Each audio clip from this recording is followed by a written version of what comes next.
Now to Andrej Mekionis. He is from Allianz Partners Health. Now, Andrej is a technical expert. He is Digital and Marketing Director for Middle East Africa at Allianz Partners. He is at the forefront of Next Care and Allianz Partners' digital agenda on a global scale, where some really exciting things are happening. So it gives me great pleasure to hand the screen over to Allianz. Hi there, Allianz. Good to see you. Hi there, Andrej. Good to see you. Pleasure is mine. Thank you for a very insightful introduction. So now I have to live up to the expectations which you set up in front of the audience. So without further ado, I'll jump into the actual conversation. I'd like to encourage you to learn a little bit more about the digital health ecosystems and what's happening right now in the world around them. So the first and foremost important part is to correctly understand the size of the market we're talking about. So digital health is estimated to grow and reach close to 400 billion by 2028 by the prediction of various analysts. That's really a huge market size that cannot be unattended. And a lot of companies are trying to play an important role in that, helping us to manage our health and trying to find the new business models, how to interact between the consumers and their health needs. The other part of the research tells us that actually why people do choose to interact with the digital health. The four most important reasons are all connected to the convenience and time saving. People do seek how to save time and how not to put too much of an effort and get an easy access to the health-related services or the information that can improve their health in one way or another. So combining these two together important factors, on one side, you have the market that is really up and growing and a big potential, and a lot of companies would like to play in that. On the other hand, you have consumers who are looking out and ready to engage with the digital health services because of the convenience factors. All of that summed up together tells us that we need to find the right model to unleash this potential. And there is a way how we decided to play in this area. So first of all, we started to looking into our own customers. We already serve millions of users around the globe. We turn to them to ask for the insights of what our users expect from digital health services. And this is what we found out as we speak. So there are three big areas how our members want to interact with the digital health services. They want to be, first of all, aware of the status of their health, aware what's happening to my body right now, how can I improve my health, what can I do to prevent further complications, is the condition I'm having right now severe enough or I need to take an important action now. The second important pillar for our members is they would like to be able to reach to the company who's providing the service to them. And yes, digital service is important. I'll be able to interact with it myself, but whenever I need help and support, I should be able to find that support immediately available to me. So people want to talk to people. People want to interact with other people, or in the means of the important events are happening in their life, they wanted the support to be available to them. And the third, in my opinion, is the most important pillar that members identify to us, is that they want to be able to connect to the brand. They don't want just an insurance company or a digital health service provider to be out there and just use their service. They want to find the connection, deeper connection to the brand. They want to feel a part of the journey. We want to feel a part of the journey together with our members. So by creating this synergy together, you get a better trust in the services you provide, and people would like feeling to interact better and more openly with the services of digital health that they're in front of them. So putting these three services, these big pillars together, we said, okay, what could be the underlying statement for any ecosystem that we would like to create? And so combining all of that comes into one simple statement. People are looking to drive convenience through natural and ambient healthcare experience. What does this really mean? It means that the barriers for using digital health services should be minimal. No tedious registrations, 500 buttons to press to get to the service. People really want to get an easy, natural way as a part of my life. Ambient healthcare, what does that mean? It means that whenever I need a support, it's just there. It just anticipates my needs. The digital health is right there. It has a lot of capabilities to anticipate my needs and help me to resolve the queries I may have. So that is what we're trying to synthesize in one sentence, driving really the convenience for our members. So that's all together lead us actually to the amazing thing, which is creating the health ecosystem around our members. Not creating an ecosystem, in its essence, just sitting somewhere in the market in the one standalone view, but actually creating that around our members led us to come up with something truly unique quite special, and we already have a high positive feedback from our members on using this ecosystem. So the ecosystem itself, we want to play not only in, as insurance companies tend to, only the claims manager. Whenever you have a situation you need to visit a doctor, the only time you interact with your insurance company is when you actually go and settle the claim. That's the only time you talk to your insurance company. But we see that our members want to interact with our services much earlier. They want us to be able to guide them through the entire health journey. From the moment of how to stay healthy, give me advices on prevention, suggest me the activities I could do, what to do when I'm not feeling well, giving me these digital tools for quick assessment of my health, easy in the fingertips, access to the quick and critical services that can allow me and guide me what to do next, helping me to find the right doctor that can address my condition, managing my insurance, of course, parts of the elements, the approvals, the settlement, and others, allowing me to give you a feedback of how my doctor visit was. If you have a chronic disease, how can you follow up with my disease management and following through? How my connected devices can contribute to my health and give more inputs into my health journey. So all of that ecosystem is actually connected on another two big pillars, is the continuous steering and integrated data flow. That means that every step of the journey is not happening by itself. It is connected to the previous step and forwards the experience to the next step. For example, if the member starts the journey inside of the symptom checker saying, okay, I need a quick assessment just to understand what my symptoms could mean to me. And if the symptom checker tells you, yes, your condition seems to be rather serious, you need to talk to a doctor, we link you straight away to the teleconsultation doctor in a seamless and easy manner. And the teleconsultation doctor does not start his or her consultation from asking you the same questions that symptom checker already assessed. That is being forwarded to the doctor, which gives the doctor a forward view when starting the conversation with you. And if the doctor decides that, by the way, your condition does not requires a visit to a specialist like orthopedist, which cannot be treated on the teleconsultation call, we help you to book an appointment with a relevant orthopedist within the area based on the ratings or any other materials that would help us to narrow down the search for you. So all of that is connected into one and seamless way for our user to experience the health services. And that's what people are expecting from the ecosystems. That is what is out there. So there can be multiple providers giving those services. We make sure that the experience for the server, for the user remains the same. No matter in what part of the world you are, no matter in which country you're accessing, you traveled or you're staying at home country, you press the button and experience is always the same. It is the job of the ecosystem behind to find the right doctor, the right provider, the right, all the legislation, things that were to store your data according to your location, according to your needs. It is the problem of the ecosystem. You as a user experience it in a seamless and easy manner. So that's what we all set up. The second biggest pillar in that is, of course, advanced analytics and artificial intelligence. We always aim to mine the data and find and suggest what is the next best action for our member to do given the current condition and the current situation he or she is experiencing. That is based on all of millions of interactions which are happening on a daily basis within our systems, that we know that what members are doing, what actions they're taking, what results they receive.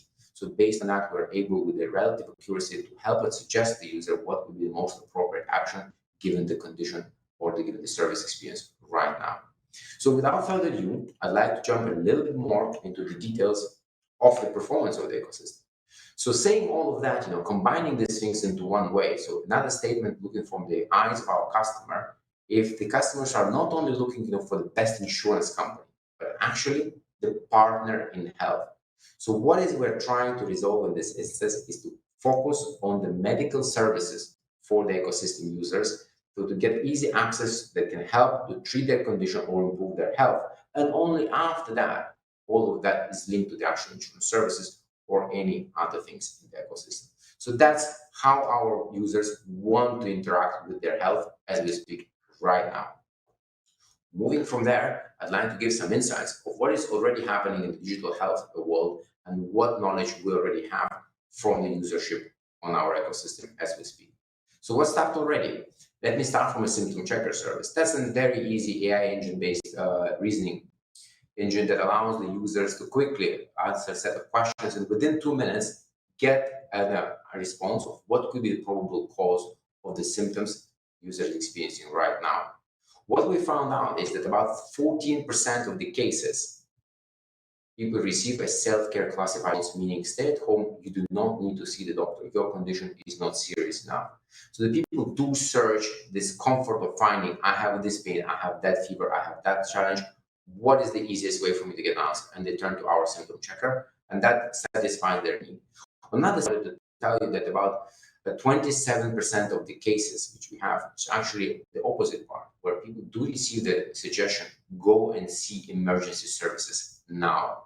Your condition may be serious. We tend to believe that we are able to help our users to address a critical health issue and prevent further complications to their condition by giving this access to this easy service. The remaining part is about 59% of people do receive a recommendation to see a doctor with one form or another based on their conditions. And that links me to our next conversation point, is the teleconsultation. So since you received an advice to go and see a doctor, we always tend to put in front of you the opportunity to talk to the teleconsultation doctor. This sends it from the comfort of your home. You just get connection to the highly qualified doctors who can help you to understand your symptoms, provide diagnosis, make treatment recommendations, and advise on the required medications. All of that is an interesting insight part, is that about 85% of the cases that reach our teleconsultation doctors are being closed on call, meaning that condition did not require actually physical meeting with another doctor, and the patient was satisfied, and this case was fully closed on the same call. That means a lot of time saving and convenience for our members or anybody who is using our service. So for me, the best interaction is actually the two factors, is the customer rating of the service. We have about 4.8 stars. That speaks for itself, that people do use it, they do like. But the bigger metric, which is more objective in my opinion, is that 48% of the people who try teleconsultation, they come back. The next time they have a condition, the first thing they do is they try to call the teleconsultation doctor. That tells people have a trust in the service, they understand the importance of the service, and they feel the convenience it brings.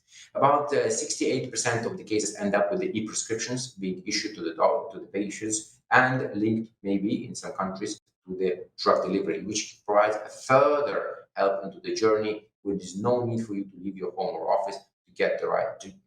And I always keep telling the story, which pops up here and there, with the users who actually use our teleconsultation service, which was we always try to speak to our members and ask, so what are the success stories that we can pick up from there, and learnings that we did not know in advance that we come across. So in multiple cases, the most story that we receive from the members who write us thank you letters is from families with a few kids, and they tell us that, look, this is the most convenient thing I ever used in my life.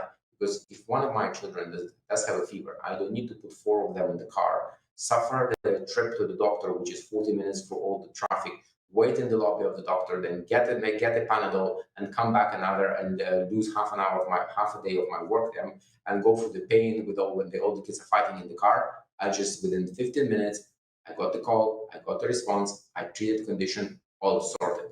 So convenience, thank you very much for giving the service. It was big and unexpected for us, the use case. Never thought of that angle, but it's really keep popping up more and more. People are happy the convenience the service provides, and they're satisfied with the results. Further due, that service links to the next part in our journey, appointment booking. So if you receive the recommendation from a teleconsultation doctor saying, look, it looks like you need to speak to a cardiologist or an orthopedist, so we try to link you up to the right appointment specialty. So we do provide an appointment booking services, which are actually just started. This pretty fresh service in our ecosystem as we speak, but it's already very much in a high demand by our users. So about 68% of the users who are using the appointment booking service, they seek for specialty doctors, and actually dig for the doctor profiles, read the reviews, try to understand what the doctor is good, and they take a more informed choice about selecting the doctor for their condition. About 32% of the people look actually for a specific name of the doctor, so they know the doctor they're looking for, the hospital they want to reach, and they narrow down their search from very specific keywords. So that tells us that the people do want to find a better care, more information about the treating doctor, more information about the actual hospital who provide the service. They select and they have a trust in a particular brands, and we help them to find and connect to those brands. The interesting part, which was quite a new for us, which we did, again, one of the findings that we discovered before we did not start the project, we were not aware it would come to the point, about 36% of all appointments booked are actually during the closing hours of the hospitals. It's between 8 in the evening and 6 in the morning, where hospitals are actually closed. People go to our platform and the search for appointments and the booking for the doctors. That's again proving back to the point which I brought earlier in this presentation, is about convenience. People do select convenience. I'm back home from the office, I have a family emergency to sort out, I do it now. But I was there, hospitals are not able to support me. Here are services coming to the picture. About 15% of all appointments are actually being booked for the family members. It is what parents are doing for the kids, husband doing for the wife, or wife for the husband, or for the parents, but it's actually managed care to help solve the problem for the close ones, and they're taking an action by themselves for that purpose. So this service is still quite young, but we tell you one more insight is that people tend to believe the digital services are more for youngsters. We wanted to say that actually the social demographics here is quite wide. There is no particular group of people who is more or less prone to digital services. We have quite uniform distribution of the age brackets for using digital services. And what we see is the really people aiming to grab a convenience. Whenever convenience is available, people do tend to step up and use that immediately. The interesting, last but not actually the least service which I wanted to cover today is the chatbot. People are aware what chatbots, you interact with them on the multiple occasions, multiple services, banks. It's nothing new here, in essence. But an interesting part of that about 44% of the people who are contacting the support channels are asking about, I need help with my claim. It means that one way or another, it's quite critical to me to resolve this query right now because I'm in the hospital and I have a challenge with my claim. So that means about 55% of the cases are being closed by the bot straight away. Without any human interaction, we're able to address more than half of the customer queries and assist them immediately. It's just a matter of a few seconds to get a response to them. So again, as I mentioned before, in the teleconsultation case, the same here for me is the indication, the return rate. About 31% of the people who ever experienced the chatbot interaction, they come back again and start their next support interaction from a chatbot. They do not reach out to call anywhere. The bit of insights, the chatbots are available on multiple channels like WhatsApp, Facebooks, websites, mobile apps. It's just out there. But the true generator of the traffic for the chatbot is actually the center of all communication. It's the mobile app. That's where the users go and they want to experience all ecosystem services and they want to initiate all of the journeys from there. So this is the true center and delivers about 70% of the all traffic to the chatbot is being delivered from the mobile app. So convenience and one single place where user can interact with all of his services is the underlying success factor for any ecosystem within the health area. Concentration of efforts, concentration of services in one place, and ease of use are critically important for success of anybody who is trying to make an attempt to build the ecosystem. But is the ecosystem by itself enough? We believe that not. There must be a right experience created around the ecosystem. So if the user right now needs to interact with any of the services, most likely there are multiple apps that he needs to go for. One's the appointment booking app, then some of my health insurance company app. I need to get my e-referral, so I try to reach out to the hospital that did this. I need to go to the pharmacy or reach out to the pharmacy website to order my medication. All of that is this variety of services out there. All of them are there, quite well, digital, fantastic, but they're not linked together. And that's the problem for most of the ecosystems. What we in the opposite part is building is the omni-channel experience. And actually, what we're having is that you as a user are in the center of this universe. And the services are built around the user, not around the service. What does this mean in practical terms? It means that if the user starts a journey on one of the assets, let's say the user started filling in the claim on the mobile app, and then he switched to the chatbot, most likely he's seeking for the support regarding the action he was just doing. So first of all, we'll always pick up from the same step where the user stopped. He can continue his action on the new channel from the same step, not starting from scratch. So there's no need to go back a few steps. And every time you want to start interaction with any of the services, they are all linked and they're able to parse the data and the steps from user from one to another and identify the same user and maintain the history of actions.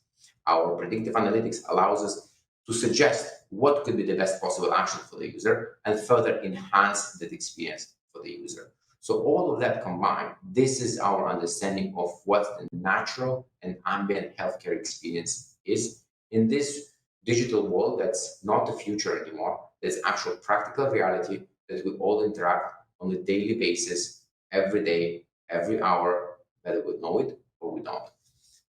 With all of that, I'd like really to thank you all for this participation. It was a great pleasure for me to present you this ecosystem. And I truly hope that you found something interesting, maybe some insights there. And if there are more insights that you would like, so maybe next time we can catch up again and I'll present more deeper knowledge that we're able to collect a year from now.